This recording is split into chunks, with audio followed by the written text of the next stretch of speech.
हम लोग क्लास 12 में मैंने बिजनेस स्टडीज में चैप्टर 1 का पार्ट 2 पे आज बात कर रहे हैं। तो टॉपिक अभी कुछ टॉपिक के ऊपर बात कर रहे हैं। जैसे सबसे पहला जो विशेष ये दो टॉपिक डिस्कस करते हैं, फिर अभी और आगे भी डिस्कस करते हैं। सबसे पहला हम लोग जो डिस्कस कर रहे हैं नेचर ऑफ मैनेजमेंट। ठीक है, नेचर ऑफ मैनेजमेंट का मतलब हुआ मैनेजमेंट की नेचर क्या है, उसकी प्रकृति क्या है। ठीक है, जैसे हर इंसान अलग अलग होता है, वैसे मैनेजमेंट का क्या है। बेसिकली इसके लिए लोग दो बात बोलते हैं, एक आर्ट एक साइंस। ठीक है, आर्ट का मतलब ये होता है कि जैसे वो ड्राइंग वाली आप मत मान लीजिएगा कि जैसे आप लोग 6th में करते थे कि घर बना लिया, ये बना लिया। नहीं, आर्ट में आपको ये 3 चीज देखना है और साइंस में ये 3 चीज देखना है। ठीक है, आर्ट में एक पर्टिकुलर थियोरिटिकल नॉलेज रहती है। ठीक है, आपने किसी चीज को पढ़ा, थ्योरीज को, फिर उसका पर्सनलाइज्ड एप्लीकेशन होता है, उसका आप अपने तरीके से आप उसको इस्तेमाल कर लेते हैं।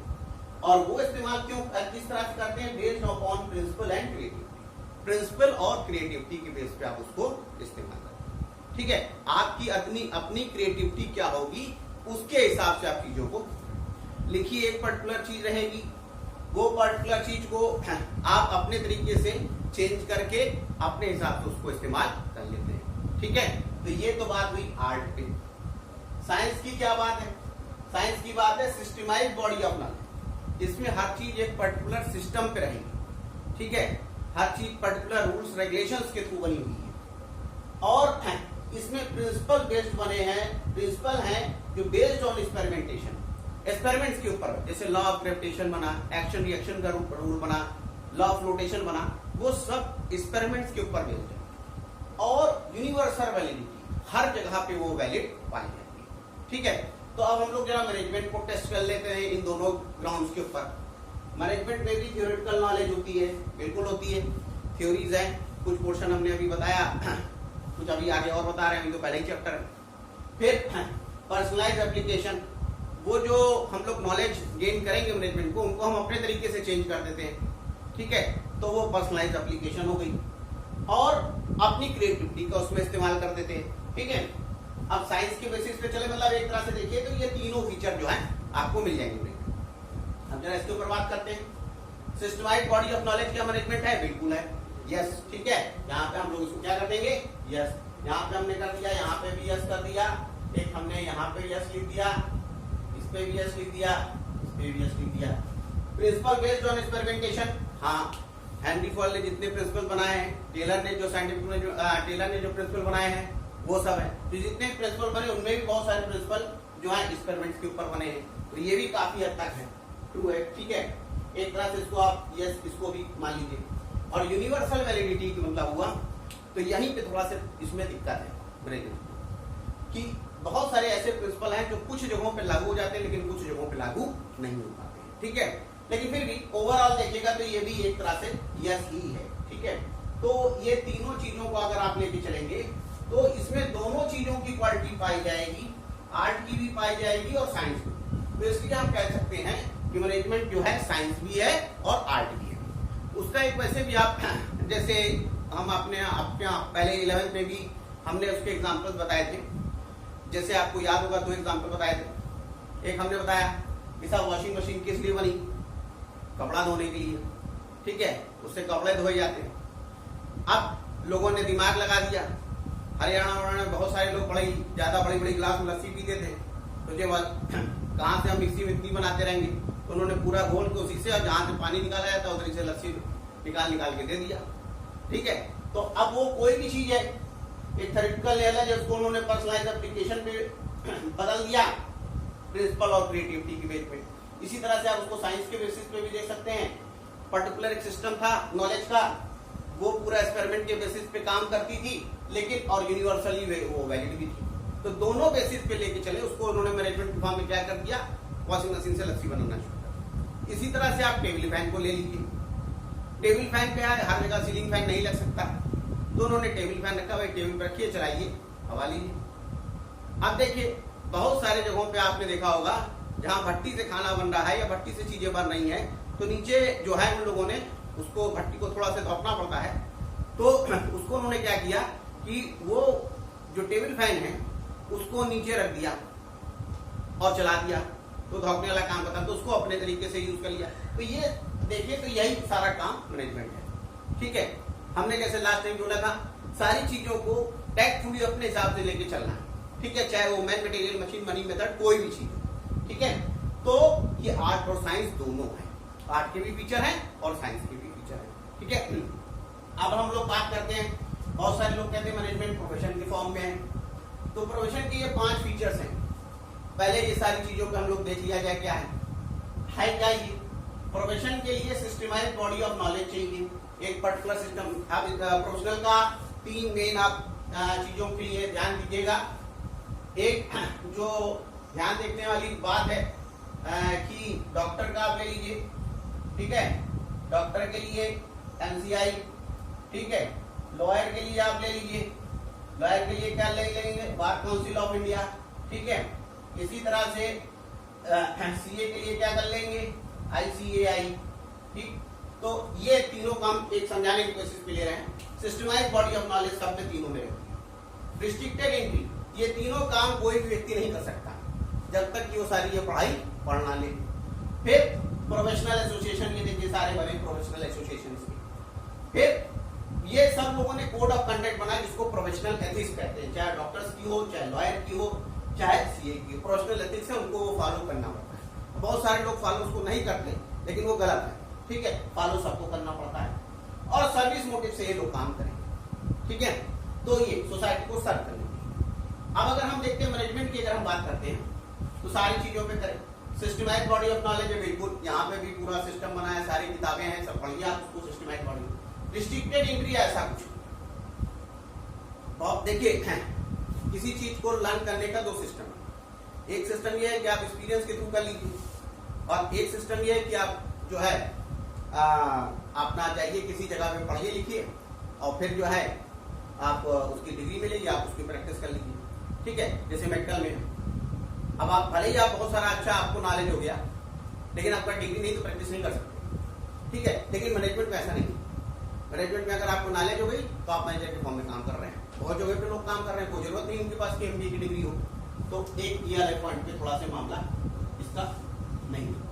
फिर प्रोफेशनल एसोसिएशन, IOI बनाया गया, all India institute of management association बनाया गया, लेकिन इसमें भी कोई जरूरी नहीं कि यहाँ पे MBA रजिस्टर्ड कराए तभी वो MBA फॉर्म में काम कर सकता है, ऐसा कोई जरूरी नहीं।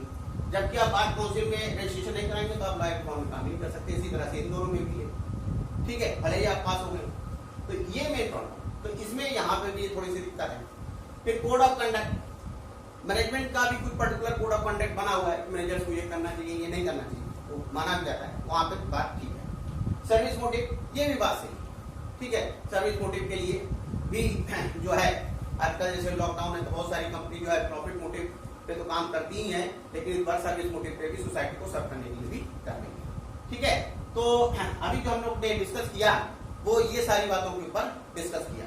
ठीक है, अच्छा अब आगे फिर हम डिस्कस करेंगे। चलिए अब हम लोग दूसरे टॉपिक पे चलते हैं जो लेवल्स ऑफ मैनेजमेंट है। लेवल्स ऑफ मैनेजमेंट 3 है, टॉप, मिडिल और lower level. Top level management जो है वो कंसर्न का ब्रेन होता है, सारे नॉन रूटिंग डिसीजंस वही लेता है। किसी भी एक कंपनी में अगर देखें तो चेयरमैन, चीफ एग्जीक्यूटिव ऑफिसर, ये सारे इनका क्या काम होता है, ये एनालाइज करते हैं, चीजों को इवेलुएट करते हैं और एक्सटर्नल इन्वायरमेंट से डील करते हैं। जैसे अभी जो है लॉकडाउन की वजह से हर ऑर्गेनाइजेशन के लिए प्रॉब्लम है, उसे कैसे डील किया जाए इसके लिए कंसर्न को चलाने के लिए ऑब्जेक्टिव और पॉलिसीज इनका बनाने का काम, और वेलफेयर सर्वाइवल कैसे होगा बिजनेस को, इसको देखने का भी काम इनका है। एक और चीज है, ऑर्डर इंस्ट्रक्शंस जो है ये सब यही इशू करते हैं, वो हमेशा टॉप से नीचे की तरफ चलेगा। मिडिल लेवल मैनेजमेंट जो है अगेन बड़ा इंपॉर्टेंट, जैसे finance manager, production manager, HR manager, ऐसे। ठीक है, ये क्या काम है, ये मेन काम इनका कोऑपरेशन एंड कोऑर्डिनेशन, लोगों से सहयोग करना, कोऑर्डिनेट करना और वर्क को कराना। ठीक है, असाइन ड्यूटीज एंड रिस्पॉन्सिबिलिटी, ये काम इनका बड़ा इंपॉर्टेंट है। हर काम के लिए नीचे वाला अगर ऊपर जाने लगेगा तो फिर जो इसको स्पेयर टाइम चाहिए चीजों को सोचने समझने के लिए वो नहीं मिल पाएगा।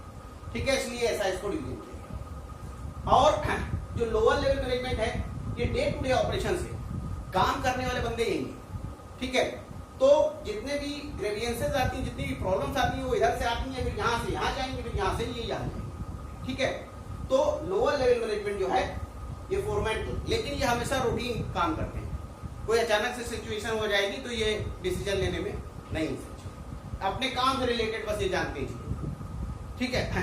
कोई अजीब से सिचुएशन आ गई तो कैसे डील करना है ये नहीं कर पाएंगे, ठीक है। क्यों? इनका डे टू डे ऑपरेशन होता है, ठीक। तो ये आपको बता दिया टॉप, मिडिल और लोअर मिडिल, ठीक है।